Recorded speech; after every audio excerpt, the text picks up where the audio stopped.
शिवाजी जय जय जय जय जय भवानी जय जय जय जय जय शिवाजी राहुल गांधी चरण जय खाली लोक वर पाय राहुल गांधी चरण जय खाली लोक वर पाय जय थोडा श्वास पाव एकनाथ शिंदे भार पाव जय थोडा श्वास पाव एकनाथ शिंदे भार पाव खाली लोक वर पाय भवानी जय शिवाजी जय भवानी जय शिवाजी हिंदू हृदय सम्राट बाळासाहेब ठाकरेंचा जय हो नीत का पत्ता कड़वा है एकनाथ शिंदे बड़वा है नीत का पत्ता कड़वा है एकनाथ शिंदे बड़वा है हिंदू सम्राट छत्रपती बाळासाहेब ठाकरे यांचा जय हो पक्षप्रमुख उद्धव ठाकरे यांचा जय हो एक वडा दोन पाव एकनाथ शिंदे भात खाऊ शिवसेना आमच्या हक्काची नाही कुणाच्या बापाची शिवसेना आमच्या हक्काची नाही कुणाच्या बापाची संजय भाऊ, आज अखेर जो आहे अनपेक्षित निर्णय लागला आहे ठाकरे गटाच्या विरोधात निर्णय लागलाय शिंदे गटाला जे आहे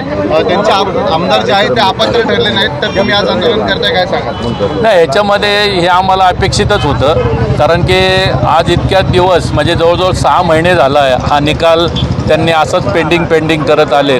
कधी त्यांनी दिवस मागवले, परत त्याच्यानंतर त्यांनी परत सांगितलं की आम्हाला अजून विचार करायला दिवस द्या. त्यानंतर मग हे नाटक केलं. ह्या सगळ्या गोष्टी आम्हाला लक्षात येत होतं की हे ह्यांचं नाटक आहे. ह्याच्यामध्ये हे सगळेजण विकलेले गेलेले आहेत. हे नार्वेकर हा म्हणजे इतका नालायक माणूस आहे की ज्याने असा निकाल देण्याच्या अगोदर म्हणजे जर तुम्ही बघितलं तर काल तो मुख्यमंत्र्यांच्या घरी जाऊन येतो आणि दुसऱ्या दिवशी हा निकाल येतो. हे अपेक्षित कालच ठरलं होतं यांचा की निकाल काय द्यायचा आहे. तर ही अपेक्षा त्यांच्याकडनं नव्हती. परंतु आता ठीक आहे, झालं आहे. सगळे शिवसैनिक एकत्र आलेले आहेत. सगळे नागरिकांना या बाबतीमधलं सगळं माहिती आहे की हे नक्की चाललं आहे काय. आज नागरिकसुद्धा हलालदिन झालेले आहेत.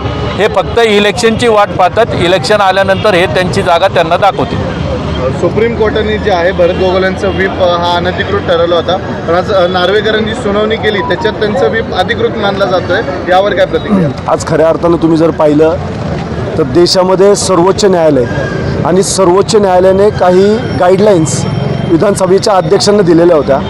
त्यामध्ये कायद्याचं उल्लंघन झालं आहे हे सर्वोच्च न्यायालयाने सांगितलं होतं. परंतु राहुल नार्वेकरांनी स्पष्टपणे या ठिकाणी डायरेक्टली सुप्रीम कोर्टाचा सर्वोच्च न्यायालयाचा अवमान केलेला आहे हे सिद्ध होतं आहे. खऱ्या अर्थानं आज लोकशाहीची हत्या झालेली आपल्याला सगळ्यांना पाहायला मिळते. महाराष्ट्र असेल आणि संपूर्ण देश असेल आज या सगळ्याकडे उघड्या डोळ्याने पाहतोय. कोणत्या पद्धतीने या देशामध्ये कायद्याचं पालन केलं जातं आहे. राज्यघटनेला पायंदळी तुडवण्याचं काम आज राहुल नार्वेकरांनी केलेलं आहे. याचा अर्थ स्पष्ट आहे की हा देश हुकुमशाहीकडे वाटचाल करतोय. लोकशाहीला या देशामध्ये किंमत राहिलेली नाही आहे. आजचा हा निकाल जो आहे हे ते दर्शविणार आहे. येणाऱ्या काळामध्ये जर अशीच परिस्थिती राहिली तर निश्चितपणे आपल्या भारतीयांना सर्व भारत देशातील आपल्या सर्वांना गुलाम बनून जगावं लागेल. आपल्याला हा अन्याय उघड्या डोळ्याने पाहून आपल्याला तो सहन करायची वेळ येऊ नये म्हणून आज खऱ्या अर्थानं आपल्या सर्व देशवासियांना आज महाराष्ट्रामध्ये जे घडतं आहे संपूर्ण देश याच्याकडे पाहतोय.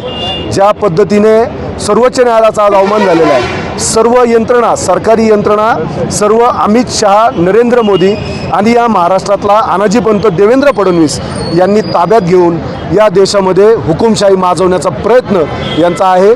परंतु येणाऱ्या काळामध्ये या देशातली सुज्ञ जनता हे कधीही खपून घेणार नाही. आपण जर पाहिलं तर EVMच्या माध्यमातून फक्त आणि फक्त EVMचा गैरवापर करून या देशामध्ये सरकार स्थापन करण्याचं जो काही केविलवाना प्रयत्न होतोय याला निश्चितपणे या देशातील 130 कोटी जनता येणाऱ्या काळामध्ये उत्तर दिल्याशिवाय राहणार नाही.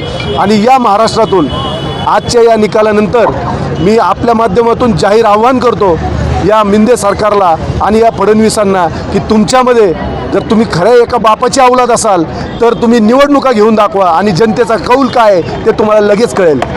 यापुढे पिंपरी चिंचवड शहर ठाकरे गटाची काय भूमिका असणार आहे? घराघरापर्यंत शिवसेना तुम्ही कशी पोहोचणार?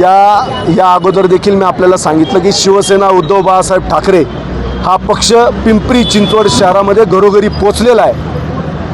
आपण जर पाहिलं या शहरातून आता आमच्याकडे ज्या आमचे मावळचे संघटक म्हणून ज्यांची नुकतीच नियुक्ती झालेली आहे त्यांच्या रूपाने देखील या शहराला एक चांगलं नेतृत्व, एक खंबीर नेतृत्व, एक संयमी नेतृत्व, एक अभ्यासू नेतृत्व या शहराला प्राप्त झालेलं आहे आणि निश्चितपणे त्यामुळे आम्हाला प्रत्येक घरापर्यंत शिवसेना पोहोचवण्याचं काम अधिक बळकट आम्ही ताकदीने या येणाऱ्या काळामध्ये आम्ही निश्चितपणे करणार आहोत.